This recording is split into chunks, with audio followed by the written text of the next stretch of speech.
I it's so wonderful to see you. After the last time we had an interview, you told me something about your health. How are you doing? Oh, I'm doing fine now. The whole household had COVID, but we've all recovered. We're all doing fine now. So please know that it comes. it had. I was thinking about it. I was praying about it, and I'm happy to see you. Yeah. Thank you very much. Thank you for your time. Thank you for your patience, for trying to find time to discuss these things with us. And I hope your family is fine. I hope everything about you is fine. I appreciate that. Thank you. Same on you. All right, sir. Thank you very much. I came across one of your posts and I was intrigued. I need to let you know that and since I am someone who likes to understand and know and have revelation so that I can get better every day as a human being, I thought it important to let you know that I needed to know more about it. And of course, any other person who listens to me or listens to you. Most of the time you have statements that you make, just like the Lord would do, just like Yeshua would do. And it would take another time to explain to his disciples what he meant and all of that. So I don't see anything wrong in asking you to, explain more about these things. So before I continue, before I allow you to have an introductory talk, I searched out the three words that you used in that post: relationship, religion, and covenant. I used the KJV for now, so I searched up the words themselves, and I discovered that the word relationship had no match at all.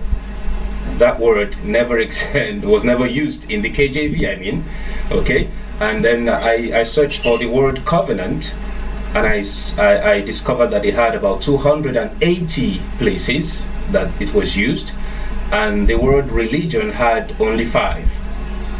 Okay, that was the first thing I did, and then I went into the dictionary and checked for the meaning of these words, and I noticed that a covenant meant agreement between 2 people or 3 people. A relationship was a manner of connection, the type of connection that happens between people or objects and all of that. And the last one, which is religion, was belief in a superhuman power controlling the affairs on this earth. Anyway, what struck me was the absence of the word relationship in the KJV, okay, to start with. And that was the beginning of my, continued interest in what you had to say, all right? So, thank you very much for your time. What are your introductory statements before I ask more questions? Thank you, sir. You can go ahead.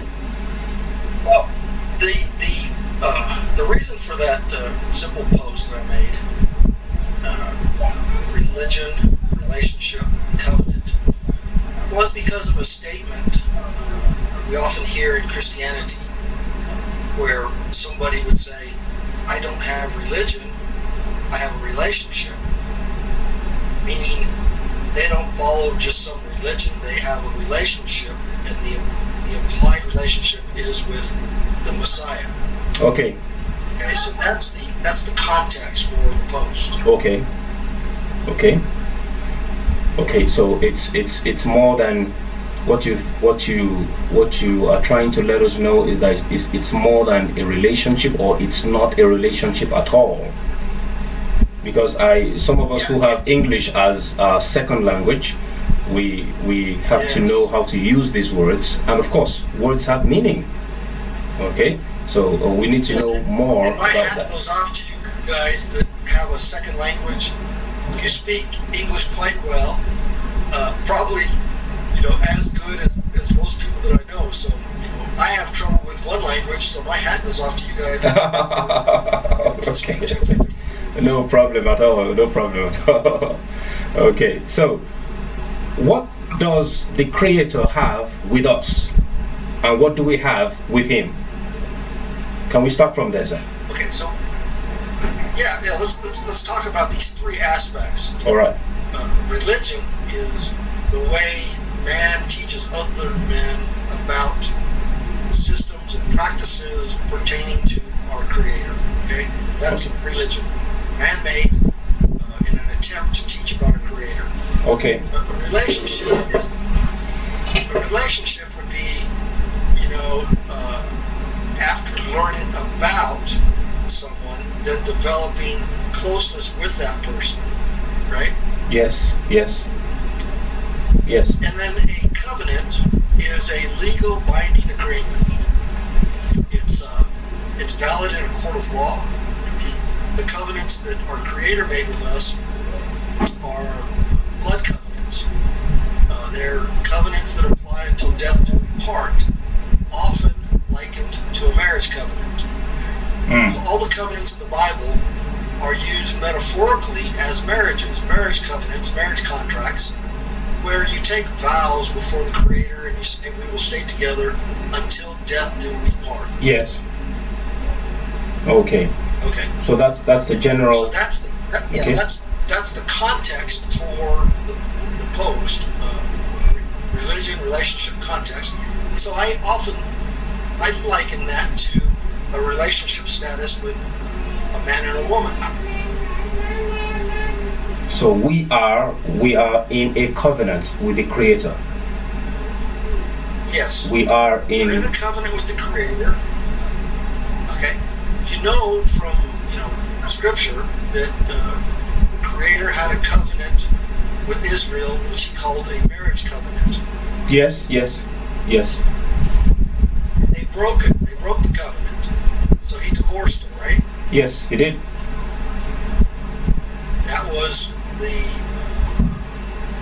compilation of the previous 6 covenants that the Creator had made with His creation and with His with Israel. Okay, the previous 6 covenants. Yes. Therefore, in order to be in a covenant relationship with the Creator, a new covenant had to be made with new blood and a new sealing of the covenant, right? Yes. And that's where we get what is called the new covenant, the renewed covenant. I call it the Yahusha covenant. Yes. Because of the name Yahusha, who's the name of the Messiah. So, the Yahusha covenant is similar but different in that we are now in a covenant, marriage covenant with Yahusha. We are the bride, He is the groom, metaphorically speaking. And in order to do that, it puts us in a covenant relationship with the Creator. So that's why He is called the mediator, because He mediates the covenant. He's the go-between for us and our Creator. Just like under the covenant with Moses, the high priest intervened on behalf of the people, yes, made offerings and sacrifices for their sin. We also have that same provision under the new covenant, or the renewed covenant with Yahusha, whereby He offers daily sacrifices, prayers, petitions on our behalf to keep us in covenant with the Father.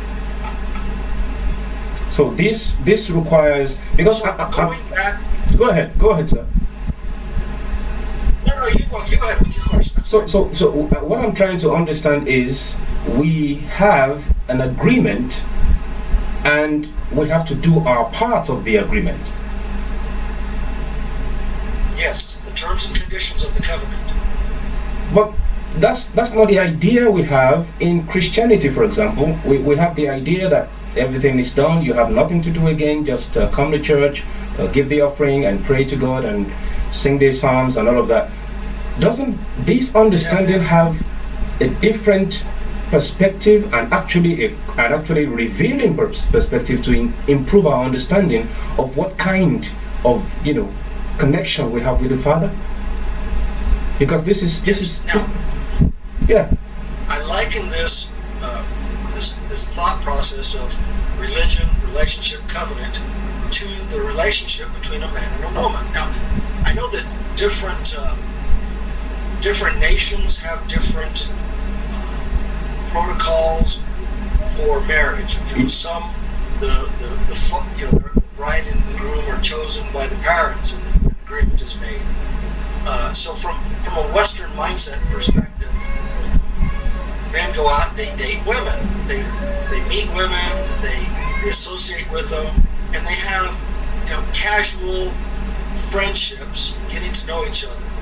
Okay, and that's what we would call a religion, and that's what people do when they experience religion. They have a casual relationship. Some people go to a church and they say, "Well, I don't like this, I don't like that, I don't like the way they sing."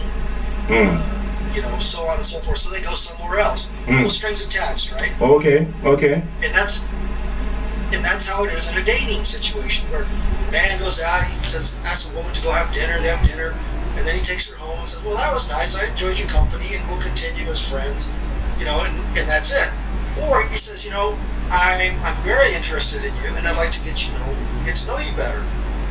Well, let's say that they find somebody that they really like being around, they share similar interests, similar goals, and they decide to get engaged. They want to take it to the next level. So that's when we go from religion to relationship, where they start engaging in some agreed to terms, the circumstances, the conditions of their relationship. All right. Well, sometimes they work out, sometimes they reach a point, they say, "Nah, this isn't going to work out," and they call it off. All right. A covenant is different in that they are sealed by blood, and the only way out of it is through death. Kind of like they joke about the mafia. Once you're in the mafia, the only way out is through death. Wow. Same in these covenants, sealed by blood. The only way out is through death. It's through that. Wow. And that's the vows that you make before the Creator of your marriage. Is, I take you to be my spouse. We'll live and love each other, in good times and the bad times, until death do we part. And you make that vow before the Father. Yeah. And it's sealed. Yeah.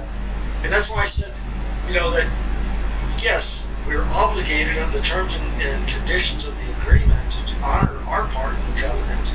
But then the Creator has also given us His promises, His terms and conditions, which if met, He offers us eternal life, resurrection in the spirit realm.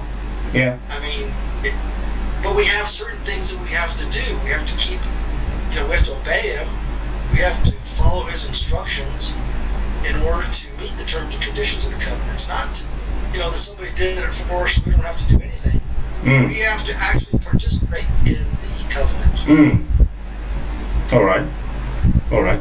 This is revealing, because it brings to bear that you have something to do.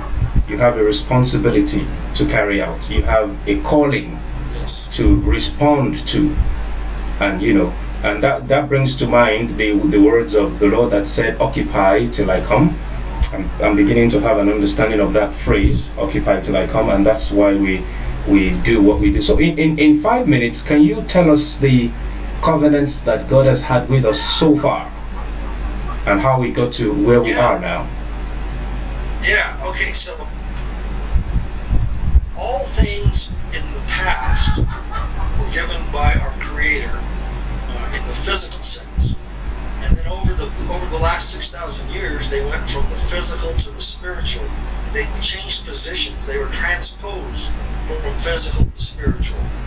This is how, under the new covenant, Yahushua, the Messiah,